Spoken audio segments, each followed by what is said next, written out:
nga def. maaleykum salaam Yacine maa ngi sant yàlla bu baax alhamdulilah. sant yàlla bu baax alhamdulilahi rabbil alamin nañ dellu si waat ak yow peut-être ci commentaire yi. laata rek ñu jublu directement peut-être ci revue des titres yi ànd seeg moom Mbaye Ndiaye na nga def.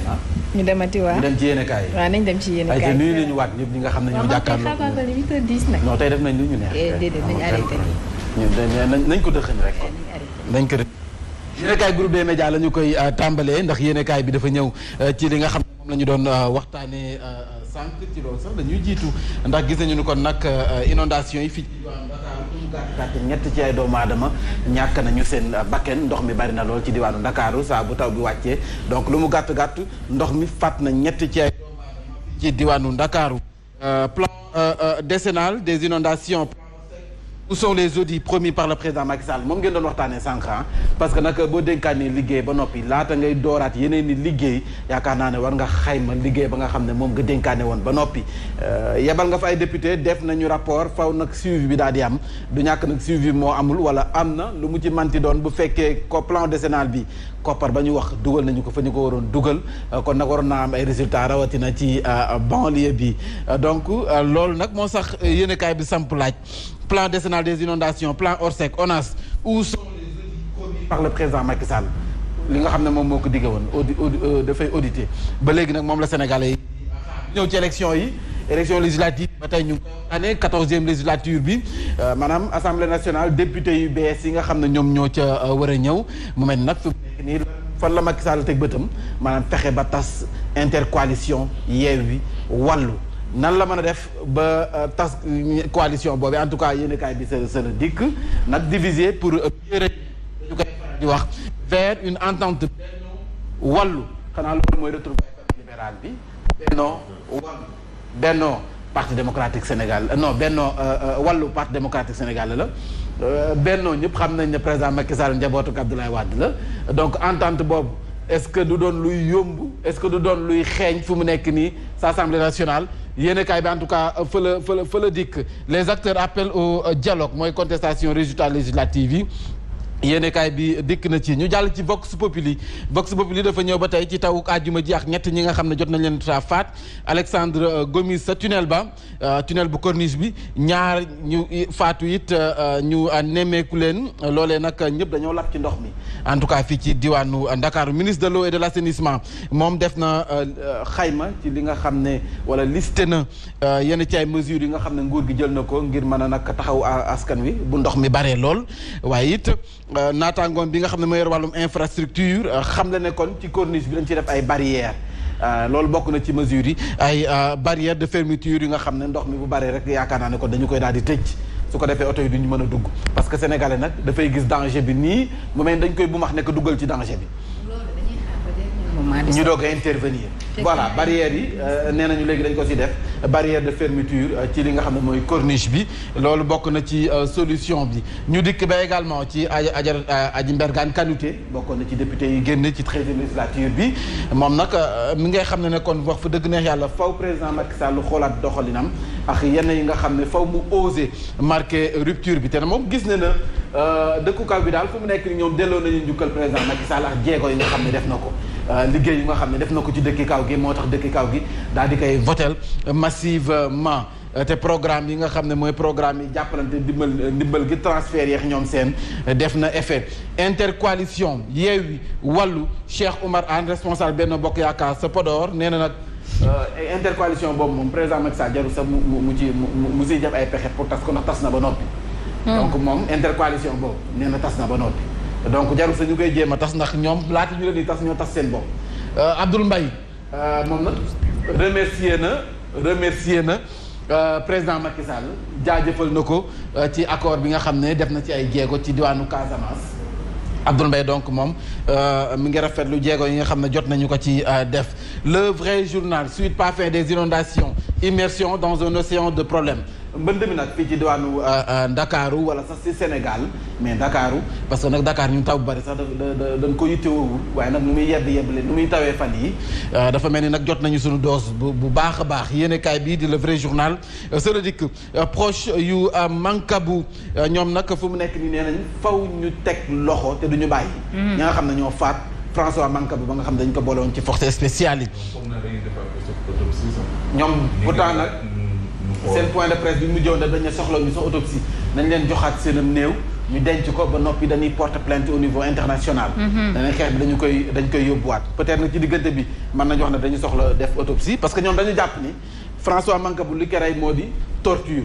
dóor ko ba nga xam ne nii li ko faat sa la ko jëlee ñoom loolu lañ def seen bopp ba léegi. Walf Quotidien dafa ñëw ci transhumance ba nga xam ne maanaam ku ko def rek fee nga jëm bétoir nagu seeraas ngay doon donc ku nangu dem ci président Macky Sall nagu seeraas ngay doon maanaam da ngay dem dañ lay tong-tong donc yéenekaay bii di Walf Quotidien sa la dikk ñëw ne également ci Balla Gaye 2 mi nga xam ne dóor na Gris Bordeaux waa Guédiawaye mu jënañu daan waa Fass mais combat bi nag wax fa dëgg neex yàlla Balla ma nu xamoon ak Gris ma ñu xamoon nekk nag jëm mag nag Balla moo woon nag ak léegi xam nga Balla mi ngi magal Balla ça se voit que ne ci lamb ji Balla am na xaalis léegi te yëpp ci fa dëgg neex yàlla li ça se voit que ne yàlla may dafa able la booyee doon def di entraîner ay ñetti séances par jour Balla dootu defati loolu non Balla mu jël ku commencé tërëf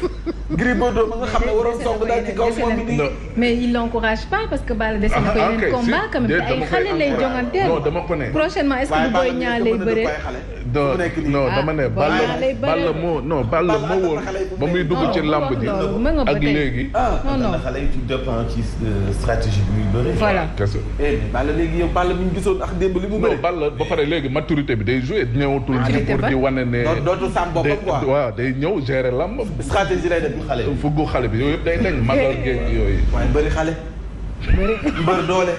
te doole xale Balla am na doole ba léegi bon Gris Bordeaux n'a pas Balla la mu bëri dem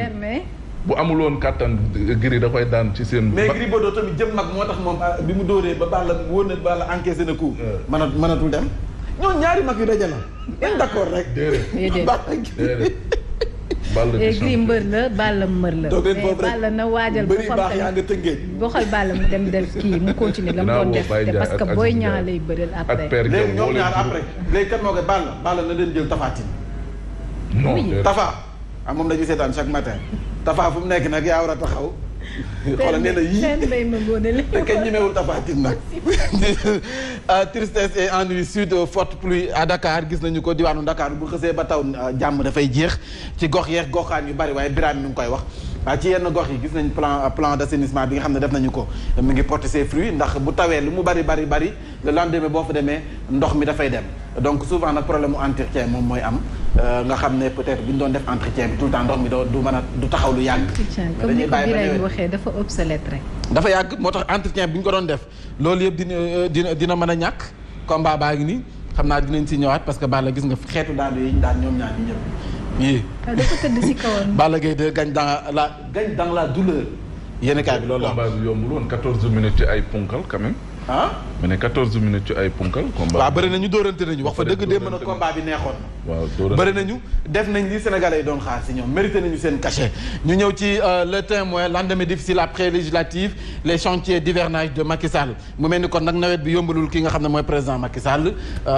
campagne am gi ak nag liggéey bi nga xam ne def na ko Yacine comme temps bi dañoo xocc Sud Quotidien forte pluie mal gouvernance des inondations dans la capitale sénégalaise askan wi nag ñu ngi souffrir martyr loolu nag li ko waral du lenn lu dul mbënd mi nu nu ko yoree dara aw ci yoon wala sax bu awee ci yoon it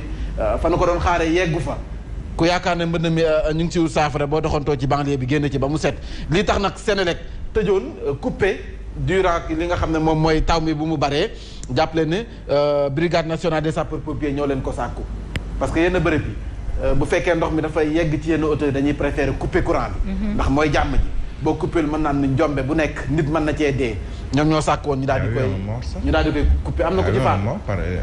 parce que Serigne Mbaye Thiam mu ngi koy fàttali vendredi je pense pour def sa tournée am na koo xam ne justement